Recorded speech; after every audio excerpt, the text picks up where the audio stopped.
What's up, everyone? Welcome to Let's Talk Markets with Dave Lauer. I am your co-host, Pink, and today Dave and I are going to be discussing some trending topics that have been going around the last week, as well as looking back on 2023 and celebrating all of the accomplishments of the community.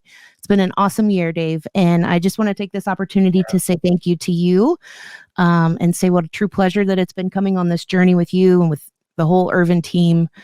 And so just saying thank you for having me. It's been an awesome year with you. Thank you to you and to everyone that's been working with us. It has been amazing. It's just the best team. I got to say, this company is a ton of fun. We don't take anything too seriously. The community is so supportive, and it's really just been amazing to be building this and to watching it grow. And I think next year is just going to be wild. For sure. That's my only prediction. Up for an amazing year next year. Yeah, so. I was thinking coming into this, should we do a prediction show? Everyone does that, here are my 10 predictions for 2024. Yeah. I was like, no. People would want to know. What's Dave Lauer's predictions? Yeah, do you really? Does anyone give a shit? And then half of it's going to be wrong, and I don't know, half of it's going to be the same shit everyone else said. So I was like, It'll just be used to slander you in 6 months anyway. So yeah. Here's my prediction. Shit's gonna happen, and it's gonna be fucking weird. All right, there you go. That's it. Well, we've got a lot, so let's jump right in. I wanted to start because some of your recent tweets regarding abusive naked short selling caught my eye, and your comments on the topic. You were talking about South Korea continues its crackdown on naked shorting. The idea that abusive short selling and market manipulation isn't happening in other markets is absurd, which I totally agree. Vice Chairman of the Financial Services, Kim So-young, said, neglecting rampant illegal short selling makes it difficult to form fair prices in the stock market, and this is highly likely to hurt individual investors and decrease trust in the nation's market, which has a high proportion of individual investors. So what a light bulb moment, right? How novel of an idea that this abusive practice can really manipulate prices and nothing is real. Yeah, I think it's, look, I applaud South Korea for addressing this issue. I think that it's the kind of thing that is a problem everywhere. And you don't need to get hung up on the terminology. Naked shorting versus abusive short selling versus market manipulation. There is market manipulation. There's no way to disagree with that statement. In every market, there's market manipulation. Developing, it doesn't matter. And I get annoyed when, especially folks in the industry are like, there's no naked shorting in the US. We've got Reg Show. Okay, so what about all the Reg Show violations since Reg Show was passed? Oh, well, that just shows the regulators are on top of it. And I'm like, really? That's your conclusion? When I see a regulatory action, I think that's the tip of the iceberg. And some people want to say, no, that's evidence that the regulators are on top of everything. And yet regulators are consistent that they don't have enough budget. They don't have technology and personnel. In our episode last week, we talked with a former enforcement regulator, John Castiglione, and he talked about all of these things that, the problems are complex and the resources for regulators aren't there. And so, I wasn't trying to say what's happening in South Korea is a microcosm of what's happening everywhere. And people might take my posts. That's not what I'm trying to say. But what I am trying to say is there are serious problems all over markets, right?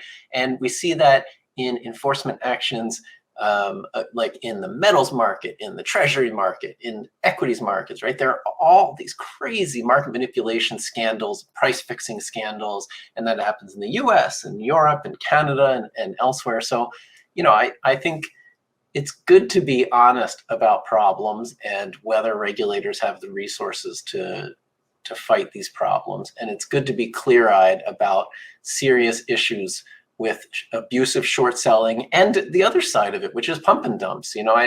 I don't think we need to only focus on one or the other. I think that market manipulation is a huge problem, no matter what side of the market it's on. But I do think that abusive short selling is sort of a unique problem because what it does is it inflates the supply of shares in the market, and that really warps supply and demand. And that's sort of what that quote is talking about, where, actually it wasn't in that particular quote, but in another one in the South Korean article, it talked about how it hinders and harms price discovery. And, I think that's absolutely accurate.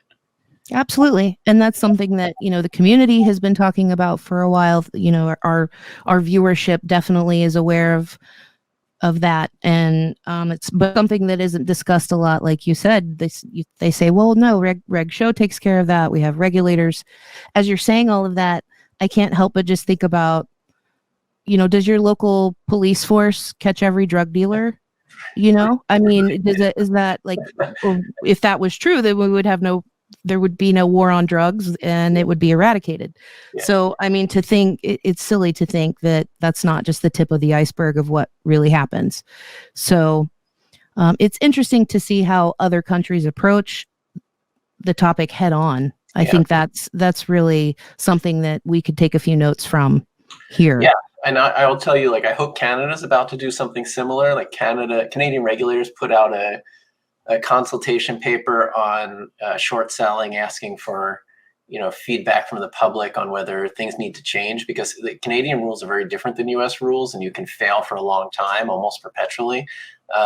And so, I'm really looking forward. I'm actually joining this market structure advisory committee for the Ontario Securities Commission. The first meeting is next month. And so I'm really looking forward to that. And this is one of those issues that I'm going to bring up and I'm going to talk about, and I think it's serious. And I've brought it up with regulators in the US as well. And, I'd like to see more action on it. One thing that did happen recently, the date, I think it was last month, it might have been the month before, but I think it was last month. There was a court decision in the Harrington Global case. I'm not sure if you're familiar with this, but what they basically said was, first of all, this is the first court case that has gotten past the motion to dismiss, and it's a civil action on spoofing and market manipulation. I'm somewhat proud of that because I played a role in that spoofing analysis. And the other thing that it set precedent on, it set two major precedents besides getting past the motion to dismiss. One precedent was that Canadian brokers are liable in the US as long as there's sort of for Canadian trading, as long as there's a nexus to the US trading, which there was in this situation, because it was on interlisted names that trade both in US and Canada. And the spoofing, what we showed, the spoofing was taking place. In Canada, it's easy to sort of disentangle and show actual spoofing. In the US, we could show that statistically, trading activity was very different around those spoofing events. And then the other important precedent is it established that the brokers are responsible for the behavior of their clients. Because it was easy up until now for a broker to say, oh, yeah, you caught us, but that wasn't us. That was one of our clients trading through us through this sponsored access or direct market access. And the court held that we don't care. You're responsible for that. They were just dealing drugs inside of my building. Yeah, that's like, that's exactly, Yeah. I just happened to sell them all the materials they needed, but I wasn't actually dealing the drugs. Just happened to have a lab inside of that building. Right, I don't know. And so congratulations again on your invitation to join that committee, that your experience and what you're fighting for. I don't understand how there are still people that don't see how much work you do for advocacy and reform. So I just really want to applaud that again and congratulate you. That was an accomplishment in 2023. Yeah, I don't talk about that stuff. Whatever. It's just important that things keep pushing forward. For sure. And so. And that's, on that note, we've really been working hard on the platform to bring this kind of data forward. And we just this week, at the time of recording this and probably publishing, we have introduced short metric data on the platform. Yeah, for anyone, for free. Come on up. on and check it out, right? Like everything's free. Imagine having that, like in especially in, previous market events, if we had had access to that data, that would have changed a lot. That's game-changing information for retail. Yeah. I mean, I think, look, it's pretty cool that the data source we have, and people will criticize every piece of data out there, and that's fine. But I will say this, the data source we have comes out of this centralized system for all stock loan, or almost all stock loan in the market. And so, it's as good as you can get. And what we see here is you can filter and rank by short interest, availability, cost to borrow. But you can also get into any of these securities, and you can get into the short metrics tab. If you scroll down to that short metrics tab, and now we've got both that data graphed historically, and then the raw data for you to take a look at. That's insane. I mean, I don't think a lot of people are aware that, this is something even worth looking at. Really, if you're a retail investor, you don't realize what this signifies. But it's really important data for retail to have access to without having to pay high subscription fees that most retail investors can't afford. So, yeah, that's right. Yeah. Maybe I am patting myself on the back a little bit here by saying this, but great job, Urvin team, for getting that out and getting that available, that information available to retail. Yeah. So and we're working on other complementary data sets like FTDs and that kind of thing. So that's all coming. There's a lot. It's a lot of data. We've been working now for a year to get all these different things integrated, displayed nicely, cleaned up, making sure that it's accurate, and it's still in beta. We're still going to see some issues, but hey, take a look, get in there, and let us know what you think, and then let us know what's missing, what you'd want to see. And of course, if you find out, if you find anything that's wrong, of course, let us know that too. And yeah, we've also got some great crypto functionality coming in the next week or two. I think we were just testing out like crypto watch lists, crypto portfolios, and the crypto details and charting. So that's coming soon. On that note, I saw something really interesting yesterday in totally shocking news. Did you know that big banks oppose crypto? Jamie Dimon just yesterday, this week, was quoted on Capitol Hill agreeing with Senator Warren on the dangers of crypto. He said, "I've always been deeply opposed to crypto, Bitcoin, etc. You, being Senator Warren, pointed out that the only true use case for it is criminals." And he went on to say, "If I were the government, I'd close it down." So his argument seems to be the lack of regulation and oversight. Obviously, Jamie Dimon is not listening to the Let's Talk Markets podcast. I know. I thought we had him weeks ago, like reeled in. Right? Like, come on, man. We're talking crypto here. I don't know, a third of the time. I think we've brought on some people who are doing some great work with it, who care about these issues and want to see people protected, but also see the potential. And actually, in the next couple of weeks, we should have another great crypto episode with someone from a firm who has like a mainstream stable coin out. And a lot of people, I think, criticize crypto, and they talk about, like you said, that's the only use case, and it's all trading and no actual real world use cases. And in fact, like this PayPal stablecoin is a great example of crypto improving the efficiency and reducing costs in the real world. And I'm looking forward to talking about that. Yeah, that'll be a great conversation to have. Yeah, still trying to pin down the details on it, but soon enough we're going to have someone on. But then we talked with Byron from Loopring all about what Loopring can do, and we were talking just before the show. Yeah, it's no mystery, I'm a big fan of Avalanche, and we had Lee Schneider on from Avalanche. Also, talking about what the things that Avalanche is doing to collateralize assets and democratize access to some of these instruments that previously were just the purview of sophisticated and accredited investors. And so, I think, is it any surprise that the the CEO of the largest centralized financial institution is against decentralization. Oh, shocker. We know, I mean, he's got some skeletons in his closet too. I mean, they just one example paying $500 million almost. It was like a $486 million settlement regarding their handling of Madoff and all of his shenanigans. So, I mean, what soapbox are you standing on, Jamie? Yeah, this is my violin for you, Jamie Dimon. Exactly. Give me a break. JP Morgan breaking the law every day, and you're telling me that only criminals use crypto. Guess what? Criminals also use your bank, and you look the other way.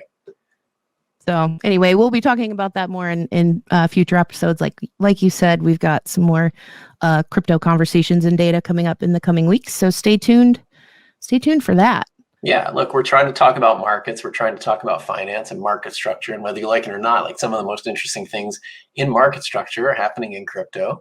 I personally think that crypto needs some level of regulation. I think that people need the protection of securities laws or the equivalent. The conversation with John was really interesting about the Martin Act in New York and how it applies to crypto, because it applies to both securities and commodities. Now, let's talk. Can I rant for 1 second? That is so rational, right? Like, why wouldn't the governing law apply to both securities and commodities? And do you want to know why? Can I tell you why that's not the case on the federal level? Let's hear it. Okay. Wait to hear this. This is like your eyes are going to bleed. Your ears are going to, no, maybe your ears. I don't know if you're watching on YouTube. Your ears are going to bleed from this. So listen. Here's what, it's so fucking crazy. I can't even, it drives me crazy. Okay. The reason that we have the CFTC and the SEC as two separate regulatory agencies instead of one, what do you think? Do you think it's because that's the most efficacious and practical response to regulating different financial instruments? Or do you think the answer is number 2, campaign finance and contributions and bribery?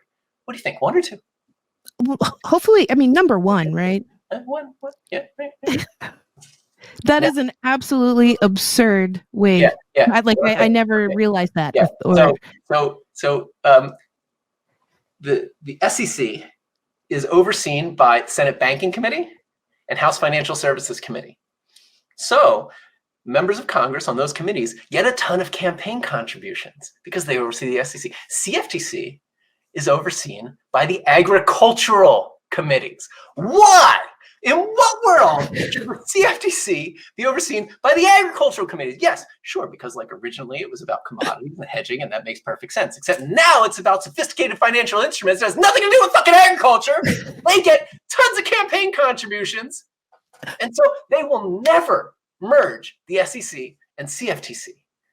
And so now we're confronted with this insane situation in which crypto doesn't really fit into either, but they're trying to wedge it into the CFTC because they don't get as much funding, and they're perceived as less like crazed about how they enforce their rules, when the right answer would simply be, let's merge them and have one regulatory agency for all financial instruments. Let's have the farmers and the ex-bankers and the legislators all sit at the same table and regulate everything. Yeah, but you know what? That would mean less campaign contributions from members of Congress on the agricultural committees in the House and Senate. And so it's never going to happen. So there you go. Your beautiful political system, hard at work, protecting the public and not at all enriching itself over the interests of you. Register to vote. Absolutely. Register to vote, or we will come and find you. This is imperative. This is just one of endless examples of why it's so important to stay involved with your legislators and keep an iron on their butt. So, I mean, for real, this election is pretty important. The 2024 election in the U.S. It's what was that South Park episode? What was it between what was it? One choice was a shit sandwich, and the other one was a turd, a douche and a turd sandwich. Yeah. I mean, You've been choosing the shiniest turd for a while now, but I mean, we could go on a soapbox. Maybe we'll cut this, but I'll vote against fascism every time. So, but I have to say, this is an important election, and If you look at the people who are trying to keep regulatory agencies from changing things and attacking some of these issues, you should vote them out. But whichever party they happen to be in, For sure. they are in both parties. They tend to be in the one in which Ken Griffin donates to, but it's not exclusive. This is a bipartisan. Corruption is bipartisan, right? For sure. And so it's an important election. Yeah, register to vote. That's a good message. I like that message. Way to go, Quiver Quantitative, calling out just how much money legislators are making off of Main Street. Yeah. So Quiver Quant is publishing some good stuff, as does Unusual Whales, on congressional trading and campaign contributions and all that. And then, we've also got our own quant in the back pocket, Cloud Quant, publishing some pretty cool stuff on Urvin. Like a couple weeks, 2-3 weeks early, they were publishing like CPI forecast data, and they were like spot on. Spot on. You want to know what CPI is going to do? We're going to print in a couple of weeks. Come to Urvin. We've got it. It's pretty cool. Yep. We've also got CMind, which is our AI partner. And what they've been doing is publishing lists of companies very likely to beat and very likely to miss on earnings. And they've been doing a great job of that too. So again, that's a pretty unique set of information you're not going to find in other places. And it's just the tip, again, of the iceberg. We're adding that kind of stuff all the time. I love the culmination of all the different data sources that have, I know everything didn't come out of some of the experiences that we've had on retail side over the last couple of years, but a lot of them have, most of them have. To see this kind of renaissance for retail of us taking back our markets and us trying to get our own, we're accessing our own data in our own ways. I think that's really worth celebrating as well. We have seen a lot of that this year. And for us at Urvin to bring all of that together that's a valuable tool. So yeah, I think it's coming together. That was the goal, and slowly but surely, Frankenstein rises. Speaking of monsters, back in May, we were discussing Robinhood introducing 24-hour trading. And that recently came back in the conversation as speculation grew that some retail darlings were added to their 24-hour menu of options. So as far as I know, that's speculation. I don't know how we can confirm that, but I wanted to take a look at Tesla's chart. Yeah, bring this up. Let me show you something here. And if you haven't listened to our episode on 24-hour trading, I encourage you to. We went deep into it, but at a very high level, when you trade after hours, outside of regular trading hours, which is 9:30 a.m. to 4 p.m. Eastern, you do not have the protection of the NBBO, and you are beholden to the broker getting you best execution. And what we know from all sorts of data that has come out of the SEC, that has come out of private academic studies, is that brokers are not good at getting best execution. They generally get good enough execution. And so when we're looking at this chart of Tesla here, what I think is really important to look at are all of these spikes. And what those spikes in the price chart are showing you are that those are prints that are happening way outside of the spread. And every time I've looked at one of them, and when I first saw this chart, I went to our data provider and I was like, you guys aren't filtering out the right data. Like you're screwing something up here. And we started going through it like trade by trade. And we saw that almost universally, these are odd lot off exchange trades after hours. And what that means is, first of all, odd lot means less than 100 shares, highly likely to be a retail trade. Now, we don't know if these are dark pool or simply OTC, but I'm going to take the leap and say most of these are OTC because we filter out what are called late reports and on dark pools, because that would lead to a lot of this kind of thing. But what we see is these are odd lot trades. They're smaller and they're happening way outside of where the spread and the price is. And what that, to me, is really demonstrating is the danger of trusting your broker outside of regular trading hours. So to me, this is the kind of thing that people should really avoid.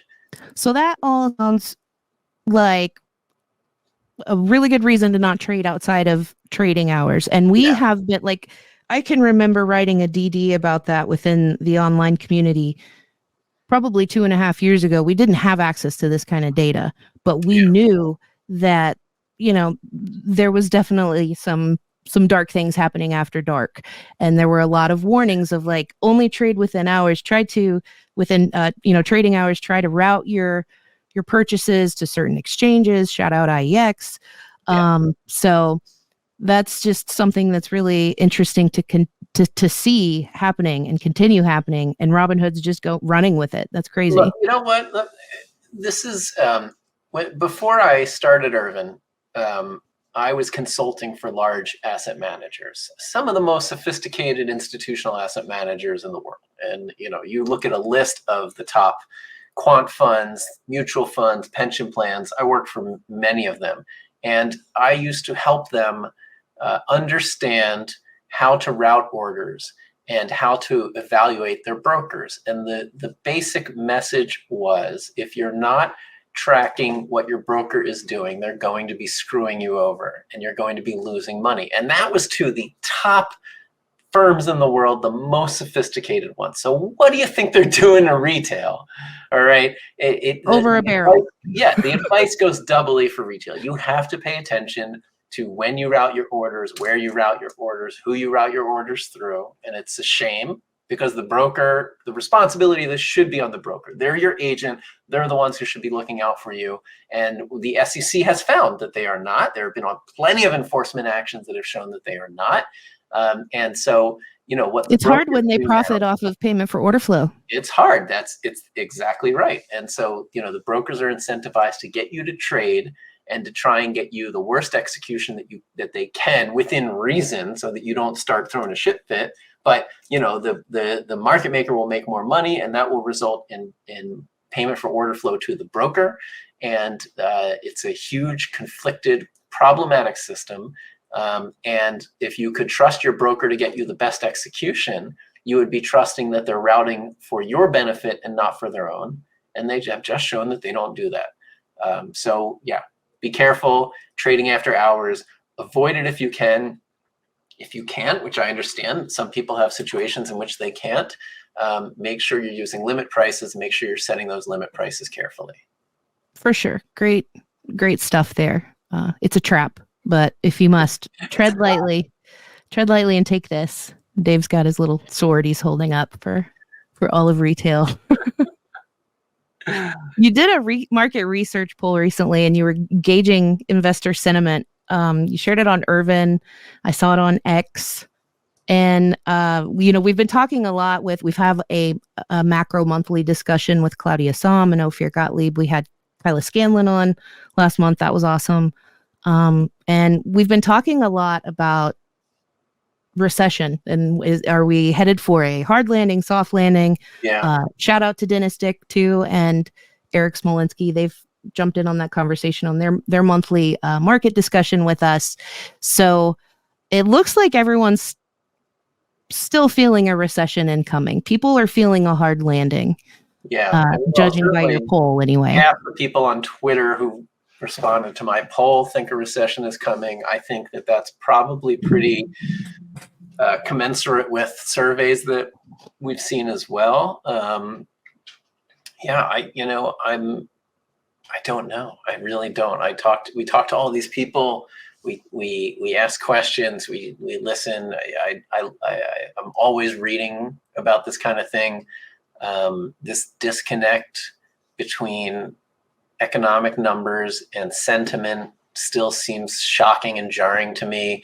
I read something really interesting today, and it talked about the impact of inflation and how the impact dissipates over time, but it takes years. And that makes sense, right? Like prices move and they move to a new level, unfortunately. Like they're up something like in aggregate, I think I saw like 18% over the last couple of years. Obviously, there are things that have moved way more than that. There are things that have moved less than that. And that's why it tends to average out. And maybe it's a number that sounds a lot lower than what you think. But that's the number that I saw. But that's a lot still, And For sure.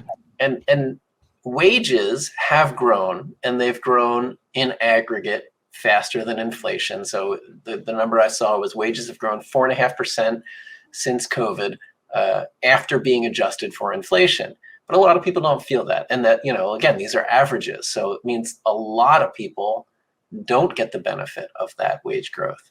And for many people, if not most, but many people, their wages have not kept pace with inflation.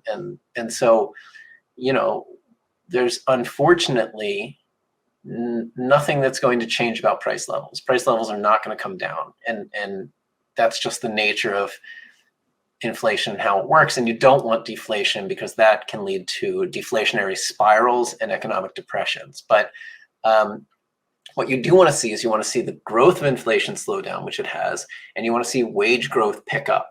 So if those are the kind of economic conditions we see next year, then adjusting to these new price levels will get easier and easier. And I don't know. I'm like a real optimist in general in life. Like that's my general philosophy towards life. And so I want to believe that there is a soft landing coming. And some people might not want to. They want economic calamity. I don't want that because I think that's pain. That's real pain for real people. And right. That's why we advocate for reform, not burning it all down, because, exactly. There can be a bright future if we just do it right. That's right. So I've also been watching that conversation, and I've found it entertaining to watch Claudia Sahm, a friend of the show, so to speak, Claudia Sahm, that I just mentioned earlier from our macro episodes monthly. She's processing all of this and trying to explain how, maybe even modernizing how these things are calculated, because it's just not matching up anymore, the data. It's a real problem. And these surveys are problematic. People don't answer the phone. They're usually they're calling landlines. You've got serious survey bias. It's the same issue with political polling, frankly. And the polling, people get distracted by the polling, and then you have the election and everyone's like, what? Wait, the polls didn't say. Well, it's like, what? It's like polls are becoming less accurate. Surveys are becoming less accurate. I think this is an area that we need to figure out, because we need sort of visibility and insight into how people are really feeling. And it's tough in this world right now.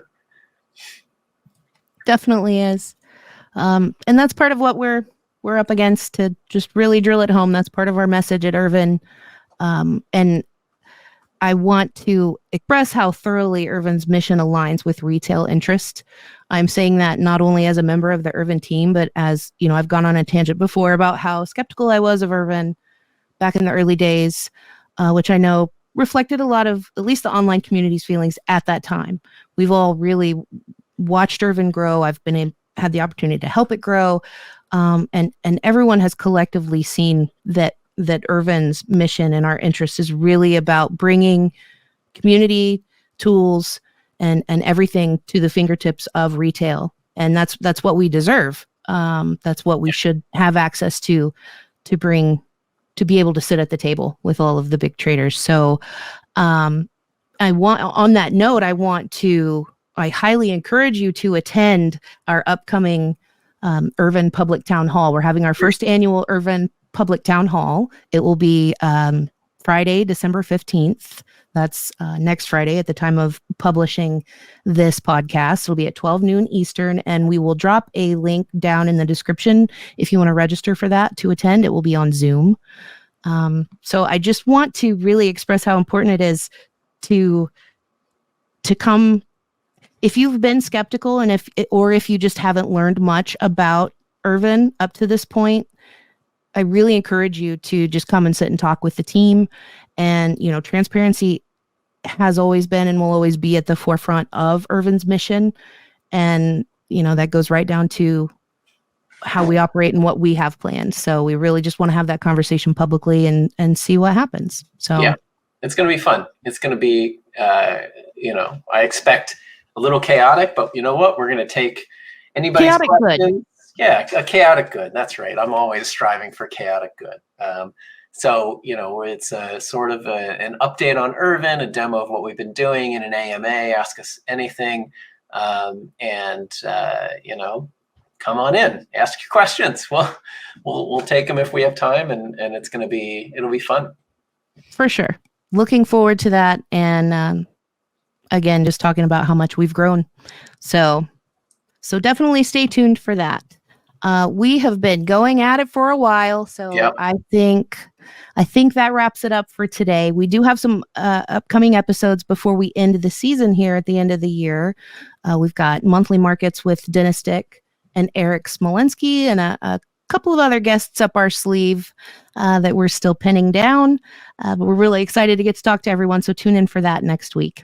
For sure. Yep. Thanks for listening and sending your feedback. We get it. We read it. I get some fun emails. I get some angry emails. All good. We're trying our best here and trying to bring you the best information we can, give you the best insight and opinions that we can. And that's our mission is that you're better informed, and that better informed investors, being better informed leads to long-term wealth creation. That's our goal for everyone. And so we're trying to understand markets alongside you, because the shit's complicated. And again, your support of the podcast has been awesome. We've seen ourselves, a bunch of you, I think those numbers were cool. You were sharing, a bunch of you put us as your top podcast. That's crazy. Yeah. Shout out to them. That was awesome. Our Spotify Wrapped was great. I have to be honest, I'm so plugged in on the back end. I'm into the heart of the show, so I haven't looked a lot at the analytics. And so I was really shocked that we've got a lot of great listeners. We love you guys. I'm pumped about it. I'm so glad to see so many people engaged. Yeah, even on YouTube now, we're starting to see like some episodes get pretty popular, get 1,000 views there. And we get to we see your comments on YouTube. I try and respond to some when I can, and just keep it up. Spread the word. We appreciate it, every one of you. And if you want to leave us a good rating, that helps us out. If you want to just follow or subscribe, it helps us out. All that feeds into the algorithms, and the algorithms run the world now. So feed the bots. Yeah, we love you, algorithms. All right, guys. Well, thanks for tuning in, and we will see you next time on Let's Talk Markets. Take care. All right. Thanks, everyone.